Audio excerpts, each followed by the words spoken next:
আজকে দেখুন আমরা এই যে হরিনাম করার জন্য এত সুযোগ পেয়েছি, এত স্বাধীনতা পেয়েছি, কিন্তু বাবা মহাপ্রভু যখন এই জীবের দ্বারে হরিনাম দিয়েছিলেন তখন এই দিনটা কি আজকের মতো সোজা ছিল মা? আজকে আমরা এত স্বাধীনতা পেয়েছি, সুযোগ পেয়েছি, তাতেও আমরা হরিনাম করছি না, হরিনামের আসরে যাই না।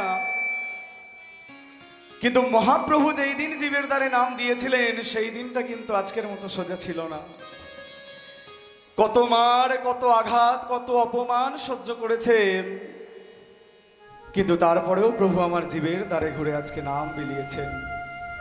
কেন না? আমাদের এই অধম জীবকে উদ্ধার করার জন্য। তাই দেখুন মহাপ্রভু যদি যেদিন শিবাসাঙ্গিনার মাঝে নাম করছিলেন, নবদ্বীপের জগাই মাধাইকে সবাই চেনেন। জগাই মাধাই কখনো মহাপ্রভুর ওই নামকে বাধা দেওয়ার জন্য কত কি না করেছে। কখনো শিবাসাঙ্গিনার বাইরে রক্ত মাখানো পাঠার মাথা ঝুলিয়ে দিয়ে গেছে, কখনো খোল করতাল ছুঁড়ে ফেলে দিয়েছে, কখনো বৈষ্ণব অঙ্গে আঘাত করেছে, কিন্তু তাও মহাপ্রভু আমার থেমে থাকেননি। শুধু আমাদের এই জীবের কথা ভেবে জীবকে উদ্ধারের জন্য তিনি জীবের দ্বারে ঘুরে ঘুরে নাম দিয়েছেন। আর আজকে সেই মহাপ্রভু আজকে শিবাসাঙ্গিনায় হরিনাম করছেন। ওমা মহাপ্রভু যে শিবাসাঙ্গিনায় হরিনাম করেছিলেন, সেই প্রথম নামটা কোনটা করেছিলেন মনে আছে? মহাপ্রভু শিবাসাঙ্গিনী হরিনাম যে করেছিলেন, কোন না হরিনামটা করেছিলেন? তাহলে চলুন সবাই মিলে গাওয়া যাক আজকে, সবাই করো তালে দিয়ে। না হরি হরায় নম, কৃষ্ণ যাদবায় নম, হরি হরায় নম, কৃষ্ণ যাদবায় নম, হরি হরায় নম, কৃষ্ণ যাদবায় নম। তা মহাপ্রভু আজকে শিবাসাঙ্গিনে যখন হরিনাম করছে, কিন্তু ওই যে বললাম মা, নবদ্বীপের সমাজ মেনে নেয় না। তাই মহাপ্রভুর নাম যখন মেনে নেয় না, যখন নানাভাবে নামে বাধা দেয়, মহাপ্রভু আমার ভাবছেন যে আমি যদি নবদ্বীপের মাঝে পড়ে থাকি তাহলে আমি জগতের জীবকে কোনোদিন উদ্ধার করতে পারবো না। আর এই জগতের জীবকে যদি উদ্ধার করতে না পারি তাহলে আমার বাঞ্ছা কল্পতরু নামটা যে ঘুচে যাবে।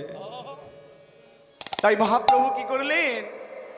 মাত্র 24 বছর বয়সে ওই নদিয়া নবদ্বীপ ধাম পরিত্যাগ করে গেলেন কোথায় না? কাটোয়া কাঞ্চননগরে কেশব ভারতীর আশ্রমে। আর সেই কেশব ভারতীর আশ্রমে গিয়ে ভগবান আমার আজকে সন্ন্যাস মন্ত্রে দীক্ষা নিলেন। ওমা একবার বিচার করুন,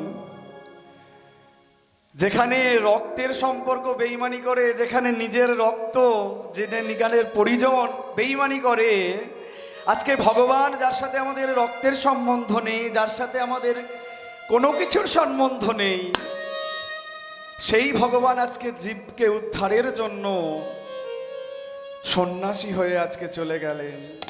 হে প্রভুজি,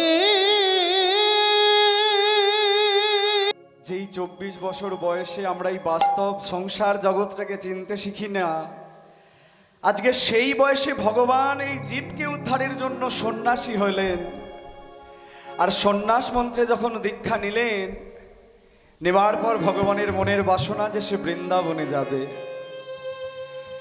তাই আজকে সে যখন বৃন্দাবনের পথে বেরিয়ে পড়েছে, এমন সময় পথে দাদা নিতাইয়ের সাথে দেখা।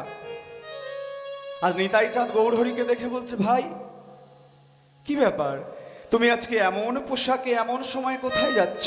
দাদা, আমার যে মনের বড় বাসনা, আমি বৃন্দাবনে যাব, বৃন্দাবনে গিয়ে ওই যুগল দর্শন করব, তাই ওই বৃন্দাবনে আমি চলে যাচ্ছি দাদা। ওগো বৃন্দাবনে যে আমি যুগলে দর্শন করিব দাদা গো। কিন্তু বৃন্দাবনে যাবে সে তো ভালো কথা, কিন্তু তুমি কি মায়ের অনুমতি নিয়েছো? বলে দাদা না, মায়ের অনুমতি তো আমি নিইনি। তাহলে বেশ, তুমি চলো, আজকে নদিয়ায় গিয়ে মায়ের সাথে দেখা করে মায়ের অনুমতি নিয়ে তারপর তুমি ওই বৃন্দাবনের পথে যাত্রা করো। বেশ, এই বলে আজকে নিতাই চাঁদ কি করলেন? আমার গৌরহরিকে নিয়ে এলেন কোথায়? মায়ের সাথে দেখা করানোর জন্য শান্তিপুরে অদ্বৈত আচার্যের বাড়িতে। আচ্ছা, অদ্বৈত আচার্যকে চেনেন?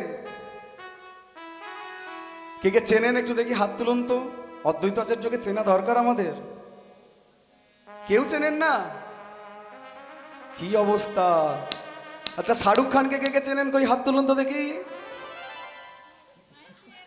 বাবা, সেটা আবার চিনবো না? দিন রাত তার সিনেমা দেখছে। আজকে কার ব্রত করলেন? ওই অদ্বৈত আচার্য আর কেউ নয়, উনিই ভোলানাথ। ভোলানাথ তিন যুগে ছিলেন ভোলানাথ, কিন্তু তিনি কলিতে হলেন অদ্বৈত আচার্য। কেন হয়েছিলেন তারও কারণ আছে। ওই যে বললাম, ভোলানাথকে নিয়ে যা কিছু সব শেষে হবে যদি বসে থাকে। তা আজকে ভোলানাথ অদ্বৈত আচার্য হয়েছেন, আর সেই অদ্বৈত আচার্যের গৃহে ছিলেন আমার সচিমা। তো নিতাই চাঁদ আজকে গৌরহরিকে নিয়ে যখন সচিমায়ের কাছে দাঁড় করিয়েছে, সচিমা আজকে আমার গৌরহরিকে দেখে বলছে, বাবা, আজকে তোর পরাণের পোশাকটা দেখে আমি বুঝে গেছি তুই আর আমার নিমাই নেই। কিন্তু বাবা আমার, তুই এমন পোশাকে এমন বেশে কোথায় যাবি?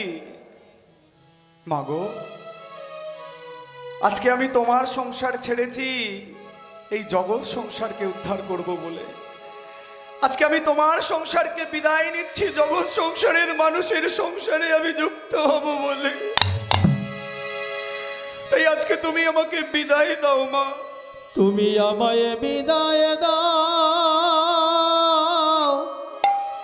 ওগো মা গো।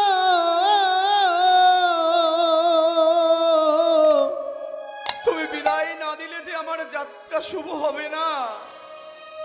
ওগো তুমি বিদায় না দিলে আমার যাত্রা শুভ ওগো হবে না মাগো। বাবা মা, তুই আজকে আমাকে ছেড়ে চলে যাবি, এতে তো আমার কষ্ট হচ্ছে ঠিকই, কিন্তু এই ভেবে আমার আনন্দ হচ্ছে যে আমার সন্তান, আমার পুত্র আমার সংসারকে ত্যাগ করছে জগৎ সংসারকে উদ্ধার করবে বলে। ওরে বাবা, একজন মায়ের মনে এর থেকে বড় আনন্দের আর কি হতে পারে? ওমা বলুন, কাজের সূত্রে, ব্যবসার সূত্রে আপনাদের অনেকের ছেলেরাই হয়তো বাইরে থাকে, কিমা থাকে তো।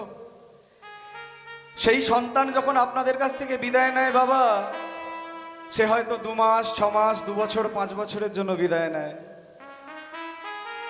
কিন্তু আজকে গৌরহরি মাকে বলছে, মা তুমি আমাকে জনমের মতো বিদায় দাও। কারণ তুমি যদি আমাকে বিদায় না দাও তাহলে জগতের জীবকে যে আমি কখনো উদ্ধার করতে পারবো না। মা বলছে, বেশ বাবা, তবে তুই যাবি ঠিক আছে, কিন্তু আমি তো তোকে বৃন্দাবনে যাওয়ার অনুমতি দিতে পারি না। কারণ বৃন্দাবন সে যে অনেক দূর, আর তুই যদি বৃন্দাবনে চলে যাস তাহলে আমি তো জানতে পারবো না তুই কেমন আছিস, কি খাচ্ছিস। তাই আমি তোকে অনুমতি দেব, তুই নীলাচলে গিয়ে বাস কর। নীলাচল কোথায়? গেছেন নীলাচল? ধাই কিরিকিরি কোথায়? পুরীধাম। তো নীলাচল হলো পুরীধাম। তো গৌরহরিকে মা বলছে, বাবা আমি তোকে অনুমতি দিলাম, তুই নীলাচলে গিয়ে বাস কর।